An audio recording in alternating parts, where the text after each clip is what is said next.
Hi, everyone. I'm Kai Dickens, and I'm thrilled to welcome you to the Talk Tracks. In this series, we dive deeper into the revelations, challenges, and unexpected truths from the telepathy tapes.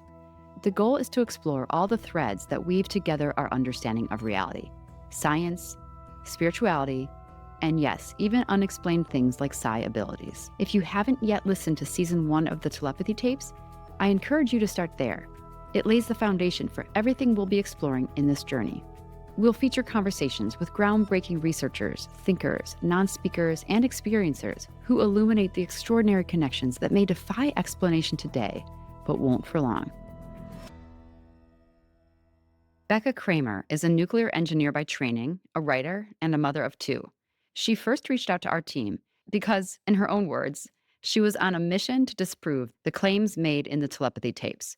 What began as a skeptical deep dive turned into something much more complicated and much more human. Motivated by her scientific instincts and intellectual honesty, Becca set out to fact-check every aspect of Season 1.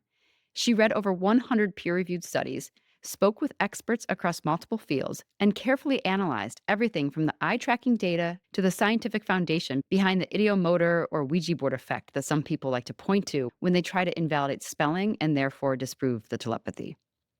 Her intention, though, was not to validate. It was to find flaws. But what she found challenged many of her assumptions. I thought it was critical to feature her on the talk tracks because she did the legwork that I was hoping many journalists would have done by now. Many professional journalists who I truly believe want to do a good job keep pointing to old arguments about spelling that just don't hold up. It takes someone to go through this history, page by page, to understand all the nuances and complexities to end up where Becca did. Katherine Ellis, our series coordinator, sat down with Becca to unpack what this journey was like, to be confronted with evidence you don't expect, how science sometimes fails to ask the right questions, and why some phenomena may not be explainable by the frameworks we've relied on. This conversation is a reminder that skepticism, when paired with humility and openness, can become a bridge to the truth. All right, Katherine, take it away. Becca, thank you so much for doing this and being on the podcast. I would love it if you could just briefly introduce yourself and give us a little bit of your background. Yeah, absolutely. Hi, I'm Becca Kramer, actually an engineer, nuclear engineer by training, but right now I'm a mom of two little kids and a writer. So I was actually doing research for a book, and that's kind of how I stumbled into all of this. So, Becca hears the telepathy tapes and she becomes obsessed with reconciling the unbelievable claims she was hearing with the concrete world. And she really dove into the research in many ways. It was like she was doing an extensive fact checking on Kai and the families.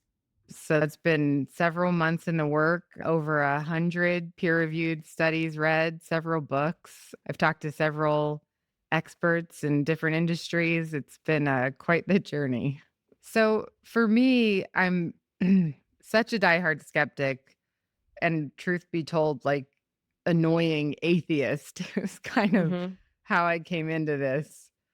But I have been working on that side of myself. I think your first email was like, I listened to the telepathy tapes and I couldn't stop thinking that I need to prove it wrong. I was feeling really inspired by the tapes. And I remember thinking, how has this not been like on CNN? Like we've proven freaking telepathy, people. How is this not just what everyone's talking about? It's all I get to talk about. I mean, I was recommending the podcast to everyone. Like, this is the most clear cut, captured footage of any kind of psi phenomena that I'd ever heard of. So I was so interested. So when I hadn't seen it, I just hadn't really thought much about it. And then I saw that it had been, you know, widely debunked by specialists and was just shocked. But it'd been a couple months since I'd listened to it. So I was like, okay, maybe I just was really wanting something to be out there, but I couldn't move past it. So I re-listened to the tapes. The re-listening was such a different experience after reading what experts were saying. And since it's audio only, you don't see them communicating. So you don't know how, I mean, crazy it is to say that they're communicating through their parents. So it was heartbreaking, and I was almost gonna turn it off. And then I hear Katie mention how Houston always finds what she hides. Physically, he goes and finds it, and I was like, "That has nothing to do with how they're communicating."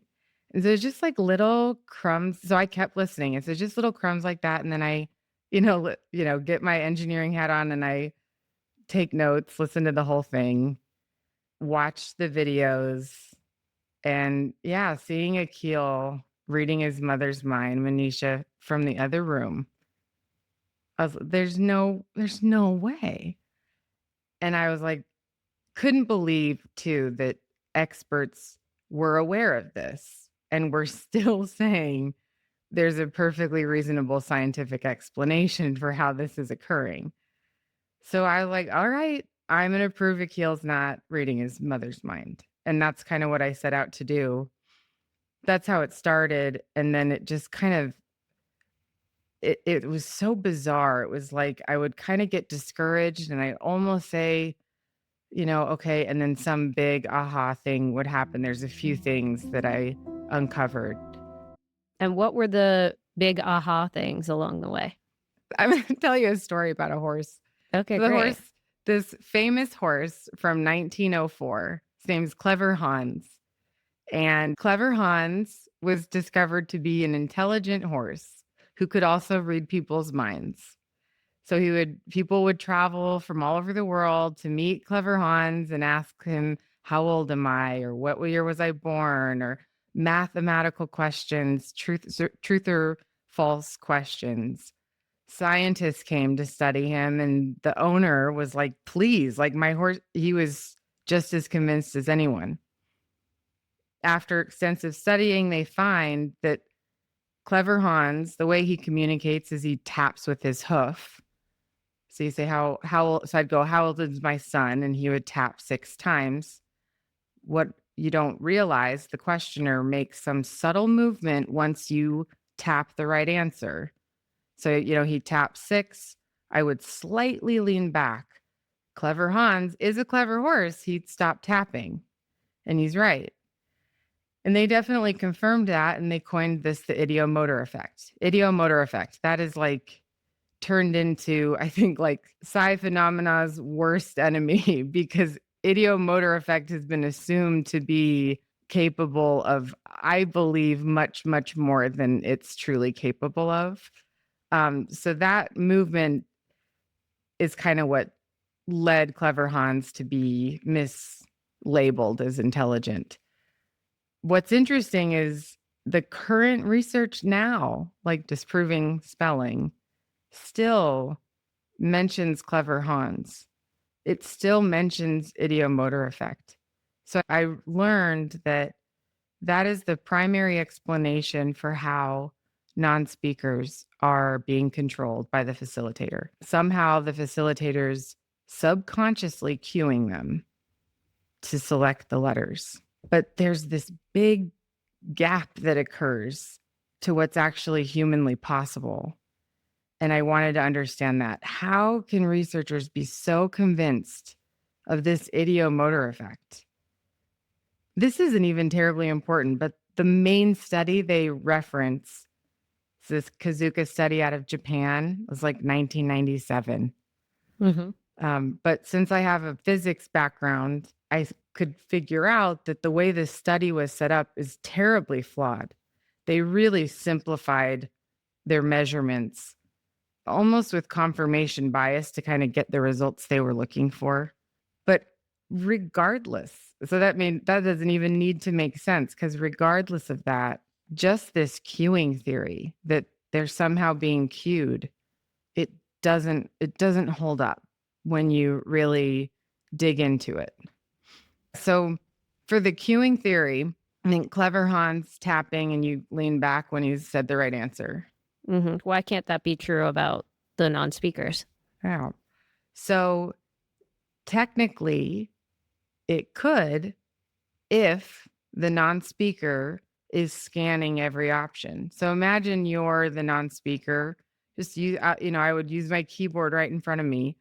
If I'm trying to guess what someone wants me to select, I would have to scan each letter and then use sense, maybe a shift in pressure, an exhale, whatever. It's a little convoluted, but let's just hypothetically say that that's possible. You would need to at least be closest to that letter to select it if you're just Mhm. guessing, which is what they're claiming is happening. So I see that, or start to really figure that out. But then I see these proficient spellers. You've seen them. I don't know if I've seen any do that level of scanning. Occasionally they have to sort of get their finger oriented, but I've never seen just pure scanning in that way to where it would even make queuing possible.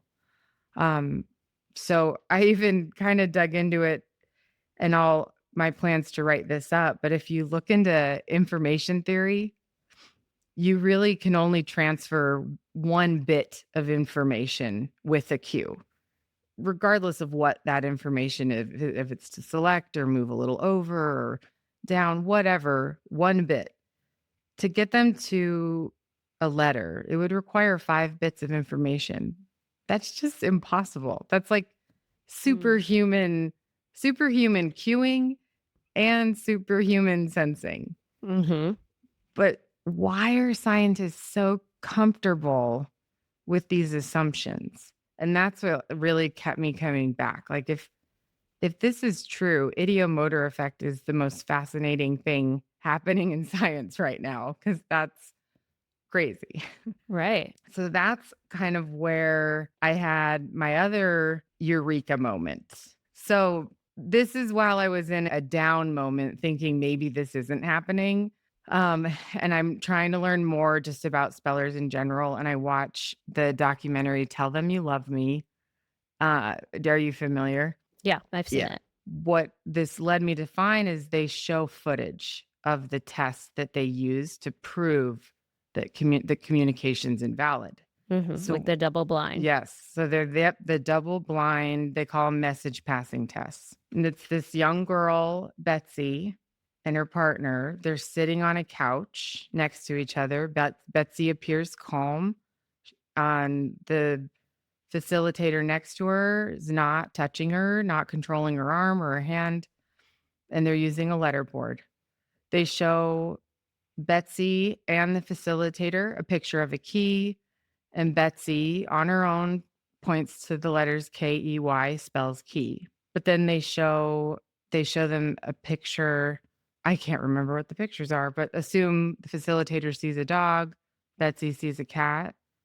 Betsy writes DOG, she writes dog, she writes what the facilitator saw.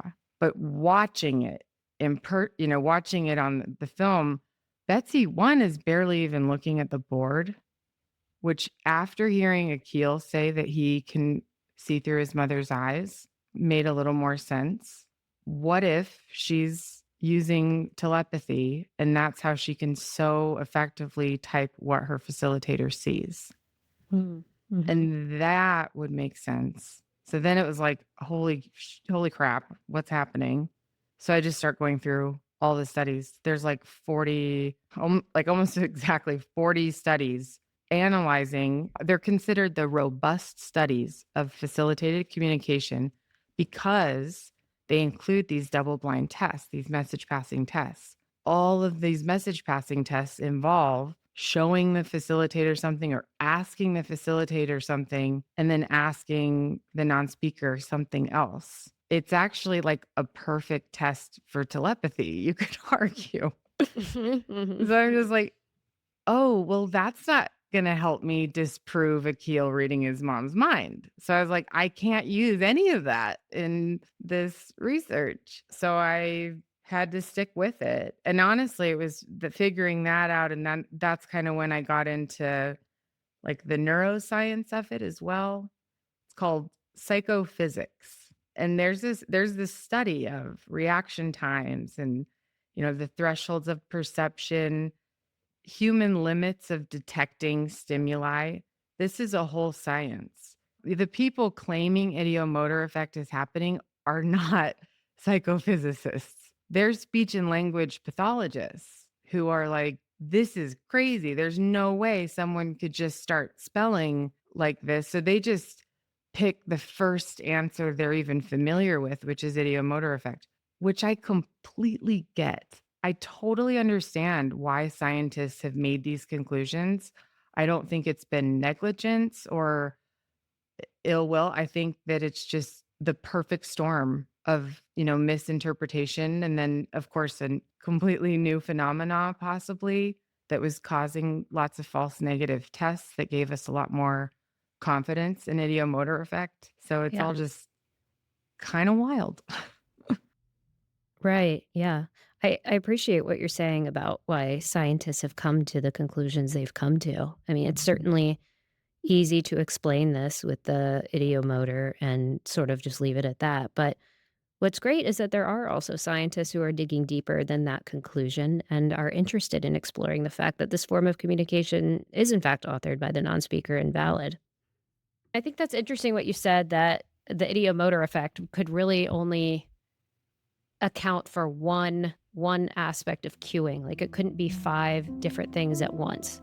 Mm. So, keeping that in mind, what would be a good way to test this to eliminate that thought? Yeah. I think, we could do more measurements, like perhaps have EMGs attached to muscles and just evaluate muscle movement between pairs. I think you could reduce sensory potentials. So, like a keel, if, maybe sound. But even then, you only can cue in one way. Their finger has to be by the letter. So Yeah.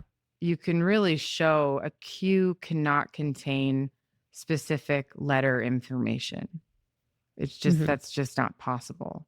I wonder if you could study that at like how far would their finger need to be from the board before they make a selection to ensure it's not idiomotor. But to be frank, we have not ever proved that the idiomotor effect is responsible for failed message passing tests. We've never Mm. proved that. We have failed message passing tests. We know idiomotor effect is a thing. We assume it's idiomotor effect. But that's what I was Mm. surprised by. That was like the Kazuka study out of Japan that was poorly designed. That's what it was attempting to do, to show it was actually, the idiomotor effect. They didn't provide the muscle measurements, and they used a strain gauge that didn't even tell you what direction who the force was coming from. And then it cherry picked its data at the end. So it was flawed in multiple ways. But so yeah, it's like one, we haven't even actually confirmed. A false message passing test does not mean idiomotor effect. That was just the reasonable explanation at the time. And that was given, when they thought they were overtly controlling their arms, like you said, with facilitated communication. And what I learned through the debunkings, to experts, scientists, researchers, spelling is facilitated communication to them Mm.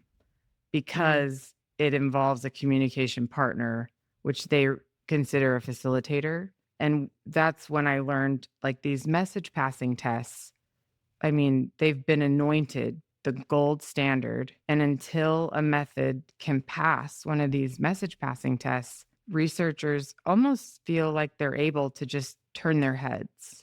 Did you pass a message pass? Oh, no message passing test? Okay, nope. And Right. I don't need to speculate why one hasn't been passed yet, but you can make a really strong case for, regardless of passing this test or not, for reasons maybe we don't understand, it's just not reasonably possible to Yeah. control the letter selection in the way they're claiming. It just isn't. And I think that's why you have so many families now that are maybe even losing a little faith in the scientific process, because they're like, it's right here, it's right in front of you.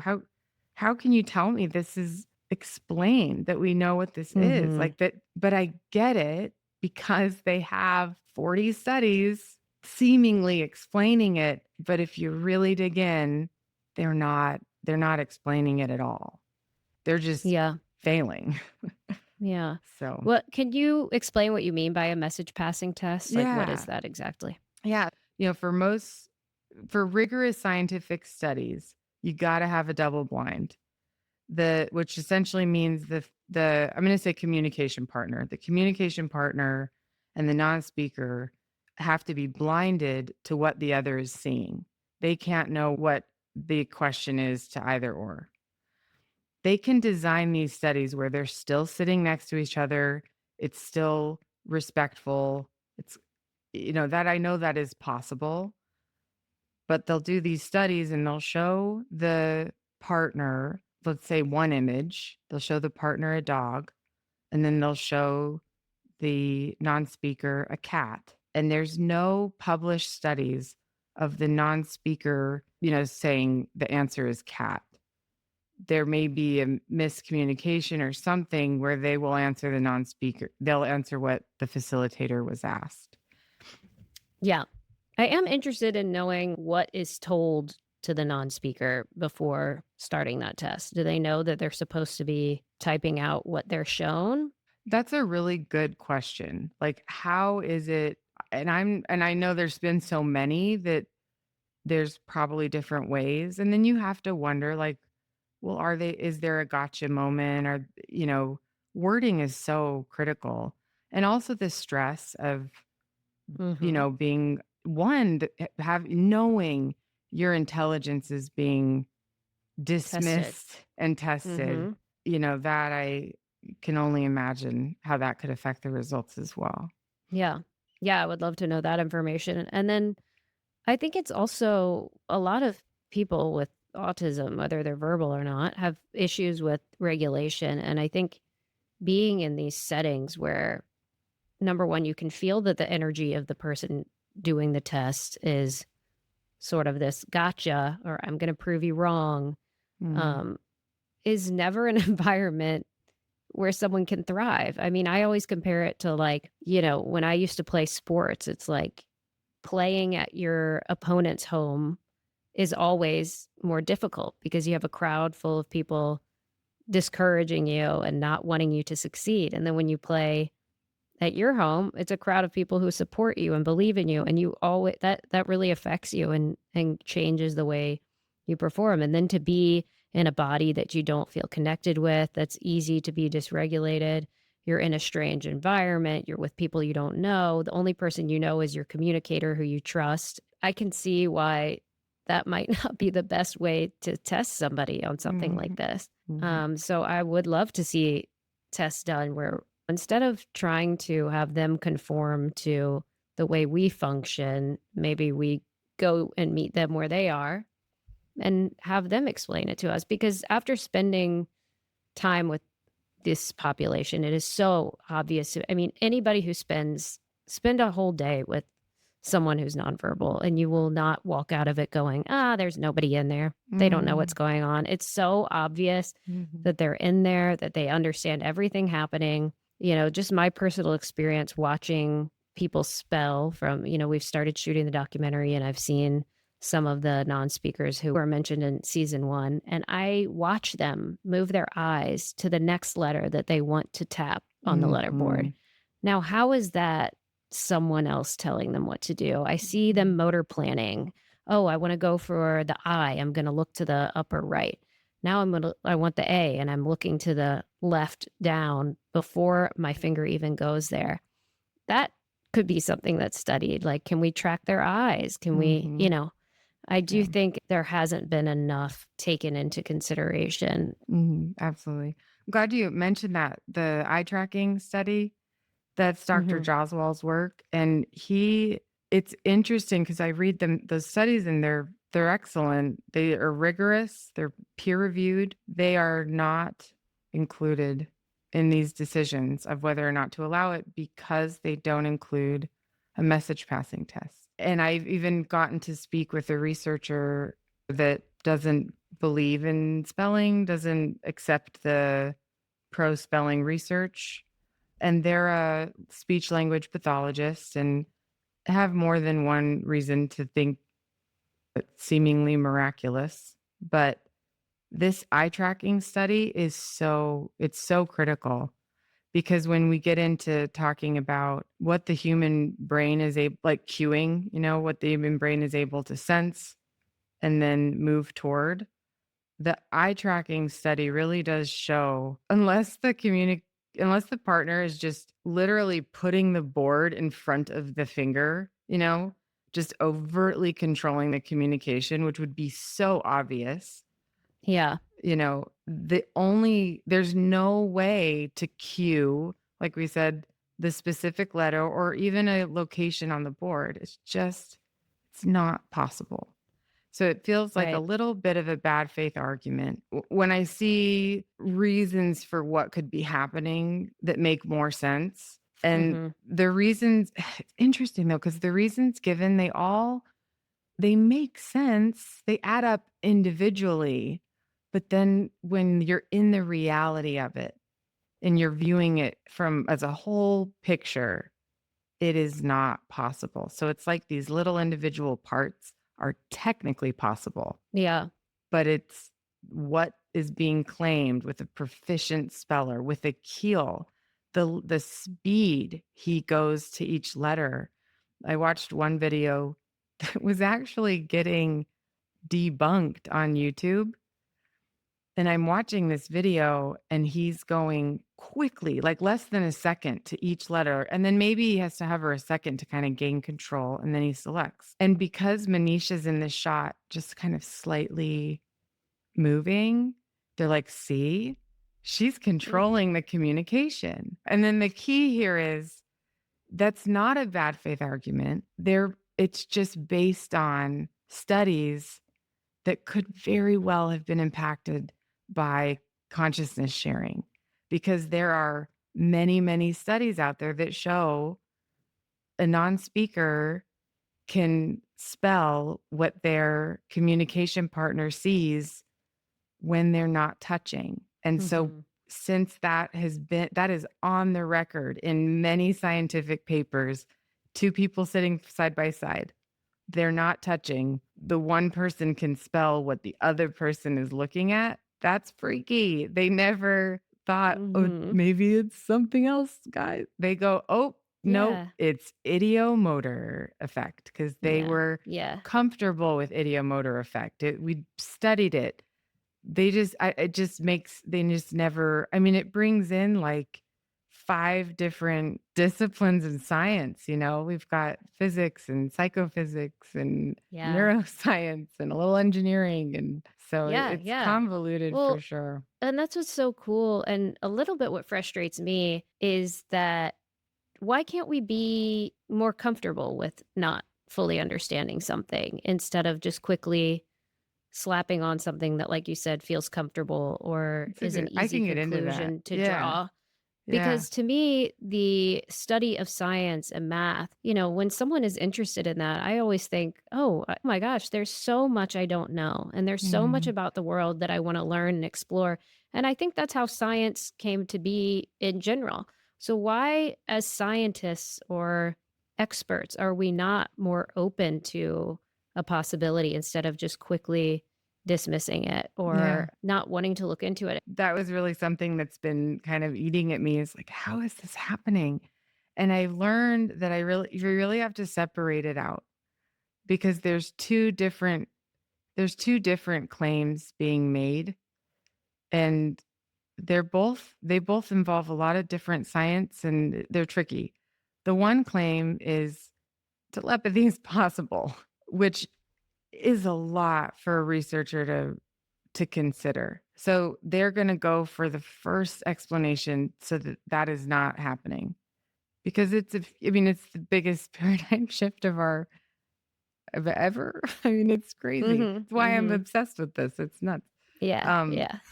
but so to shift that, it's like, of course, you're going to cognitively choose idiomotor effect. You're going to land there. It's a way more comfortable place to land, I think, for researchers. It's been studied. It's all the reasons I gave. And you can just land there and move on. And that's what all the debunking articles have done. They're just landing there. And that's why I'm so shocked no one has dug in more. Like, we're all just okay with this idiom. Really? Like I keep like the emperor has no clothes, you guys. This is nuts. So I Yeah. think we start there, but to get back to like how why can't why don't we be open? These recommendations to not use spelling are coming from major scientific bodies that set the standards for education. And the truth is, there are education methods out there that don't work and that are even harmful. It's just unfortunate, but it's true. And so we have science and these bodies of researchers to help us determine what actually works, what's safe. I don't want my kid being tested out on some weird method that doesn't work or could actually hurt them. When you provide it to the masses, it needs to be vetted and understood. And so there's this, expectation of using, they call it evidence-based methods in teaching. And since, all the FC studies and the lack of double blind studies for spelling, they claim it's not evidence-based.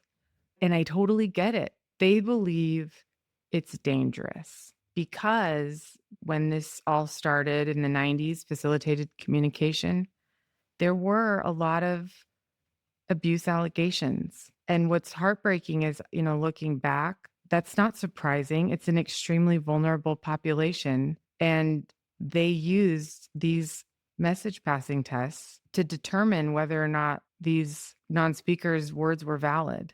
And what if they were connecting to some, I don't know, something else, telepathy? That's what we call it because it's what we're familiar with. Their words could have been valid. So that broke my heart to even consider, but that being used as the sole reason why this is dangerous, this is harmful. Don't use this as a parent because you could harm your family. That to me seems unacceptable. So looking at Vermont, they have guidelines in place for if any kind of allegation comes up, you just get an independent facilitator, an independent communication partner, and you can validate claims. Done. If that's the only Yeah. thing keeping it, to claim it's not safe, it's the whole the least harm principle in medicine and education. You have to make the least harmful assumption above all else, Yeah. above evidence-based, least harmful assumption. And from what I can see, and I don't want to get too like this is not my area, but I would love to help others that man, it sure looks like from where I'm sitting, the evidence is inconclusive at least. Yeah. And if we can deem it inconclusive, then I think once it's all out there, I mean, this could be a serious human rights violation to not consider this and to not act Mm-hmm. immediately. If there is any chance this is what's happening, copy Vermont, put protections in place, get some guidelines down, but let these non-speakers communicate and then go study more, go learn more. Who knows? But it feels like they're requiring them to make it evidence-based, when to me, it's like, no, no. If there is any chance this is what's happening, we ethically are responsible to allow it. And right now, not Mm-hmm. only are we not allowing it, we're penalizing it. I get it. Again, like no one's purposely being harmful. I think everyone in this space really believes they're protecting these people and doing what's Absolutely. best. Mm-hmm. And I think Akil and everyone in the telepathy tapes was so brave to come out because not only are they in a fringe group of spellers, they're in a fringe group of spellers boldly claiming telepathy because telepathy has always been the thing that would push a speller back into darkness to no, we don't talk about telepathy because the message passing tests. A Mm-hmm. failed message passing test looks just like telepathy. And Mm-hmm. so I get why it's just this huge disconnect and nobody's wrong. There's no bad guy. And I from what I'm seeing, it's like, wow, if we could get people to see these truths and to open just a little, we could, I mean, it could, it's like, I think like 500,000 people have non-speaking, minimally speaking autism in the US. Like it could, this is a big deal, you know? Yeah. Mm-hmm. And that's why I can't drop it. So thank you so much for giving me a little time to tell you about it. Yeah. Well, thanks for having a heart for this. It sounds like you've been sort of called to be invested in this, which is Mm. cool. What are your plans moving forward? I'm working on an article. I'm getting it submitted that kind of outlines a lot of this research. So in the near term, really just getting this out there and communicating it as good as possible and maybe trying to connect the right people, just kind of seeing where this crazy universe takes me. Yeah. So, Yeah. yeah. Well, thank you for explaining all the research you did and your findings and everything like that. And, hopefully there will be more studies. I think there are in the pipeline Mm, to help better understand spelling to communicate and potentially telepathy. I think there are people out there who are open to researching more. They're just maybe not the people in charge of, getting it in schools or having it widely accepted. But it seems like we're mhm. probably on the right path, which is encouraging. Yeah, it just leading with truth and leading with love seems to be the best way forward. Absolutely. Okay, well, thank you so much, Becca. This is so great. Yeah, thank you so much for having me on. I've been really enjoying this work and I hope I can continue. That's it for this episode of the Talk Tracks, but new episodes will now be released every other Sunday, so stay tuned as we work to unravel all the threads, even the veiled ones, that knit together our reality. Please remember to stay kind, stay curious, and that being a true skeptic requires an open mind. Thank you to my amazing collaborators. Original music was created by Elizabeth P.W., original logo and cover art by Ben Kendor Design, the audio mix and finishing by Sarah Ma, our amazing podcast coordinator, Jill Pachesnik, the Telepathy Tapes coordinator and my right hand, Katherine Ellis, and I'm Kai Dickens, your writer, creator, and host. Thank you again for joining us.